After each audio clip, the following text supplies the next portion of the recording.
Well, here to talk us through how it's all gone down is Sky News contributor Adrian Hayes. Adrian, welcome. Donald Trump has reportedly blasted Starmer's Beijing visit, branding the China reset as very dangerous. What do you make of that? Yeah, look, to give the government side first, I mean, the Prime Minister of the government would say it's about creating a sophisticated relationship, largest economy in the world, business interests, national interests, and so on. Critics will say, what was actually achieved? It was 5% reduction on whiskey tariffs. Okay, great.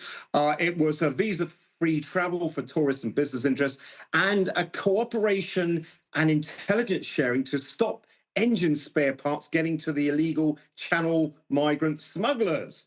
So some people say it didn't achieve that much. And of course, they all use burner phones on the visit as well. So there's been the word kowtowing has been used quite a lot.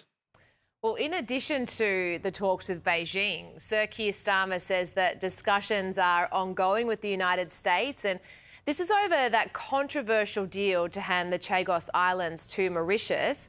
And there are now significant concerns that the US could withdraw support for the agreement, with President Trump attacking the plan and doing what he does and taking to Truth Social. And he did say that the UK giving away extremely important land is an act of great stupidity and is another in a very long line of national security reasons why Greenland has to be acquired.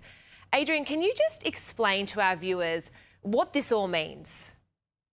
Yeah, look, I wish could have an hour to speak about this, because I've followed this for very many decades.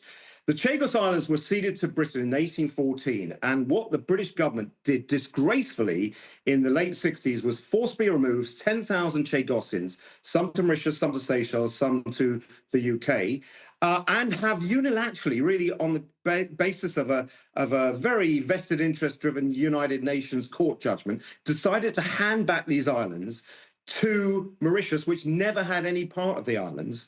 And there's three main things on this, Jamie. There's one is the security of the UK base, Diego Garcia base, which is very important for United States aircraft and various other things. There is one of the world's largest marine conservation areas, which is under threat. But also, most fundamentally, is the rights of the Chagosian Islanders themselves. They have not been consulted at all about this rotten deal. And I think this is just a very, very wrong deal.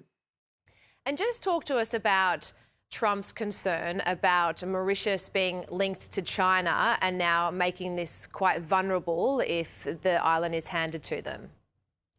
Yeah, the deal was to hand it to Mauritius, and by the way, pay Mauritius £34 billion for the privilege, which is just unheard of. It's like,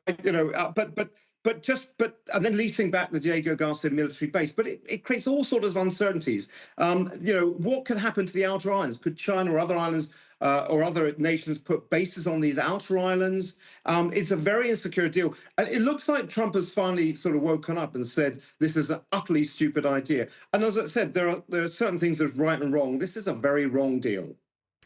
And there's a new sheriff in town, at least. That's what Leila Cunningham has been telling Londoners. She's put her hand up to run for London Mayor in 2028 for Reform UK.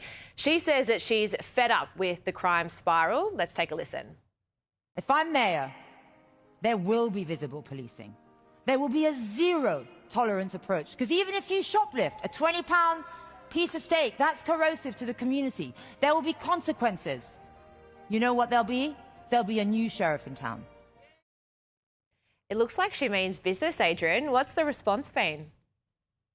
Yeah, look, I think a lot of people won't know of her, but I do. She's a very powerful orator. She can debate anyone. I've seen some strong politicians meekly sort of under her sort of a tirade of facts.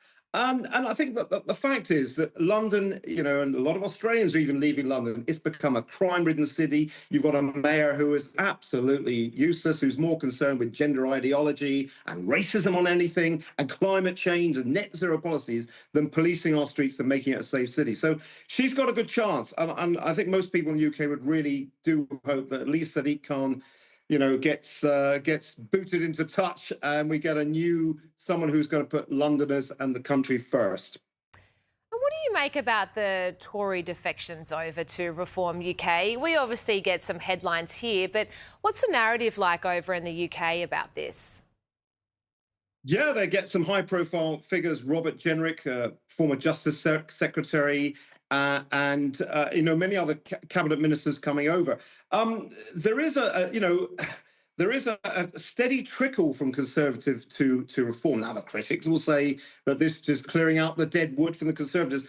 The issue is the Conservative Party is really has long drifted to sort of the more progressive left, the Liberal Democrat side. So I think there's going to be more and more coming. It depends whether the leader of the Conservative Party, Kemi Badenoch, can really, she speaks a good word, but it's just whether the whole system in the party is very endemic with this sort of centrist rule of a centrist view of the world.